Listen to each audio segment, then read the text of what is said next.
And we always go from the pit to the palace, and we think it's like not a problem. But I'm going to tell you, you got to worship in the middle of whatever the circumstances is, whatever it is, because you don't know what the next step is.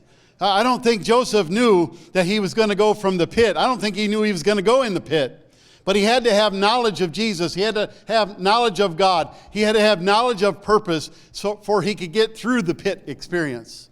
And then he had to walk to the plantation. And surely he thought that was the place. But it wasn't the place. It was just part of the purpose, part of the plan of God. But it doesn't make sense because he wasn't going to stay at the plantation. He was going to end up in the prison, but he didn't know that.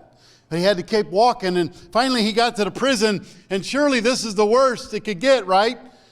But he had to stay there and stay there and stay there. How many of us can admit, come on, we've been staying there and asking God and not understanding why. And we keep doing the same thing over and over. And we're like, God, when are you going to remember me?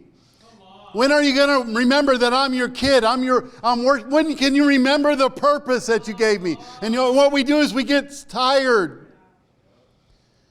And then we start looking at everybody else around us. You know why we do that? Because we want to feel better about ourselves. And that's religion. But we're in relationship with God. Just because we don't understand what He's doing, just because we don't feel good about it, doesn't mean that He doesn't have a purpose in mind. And a palace is coming.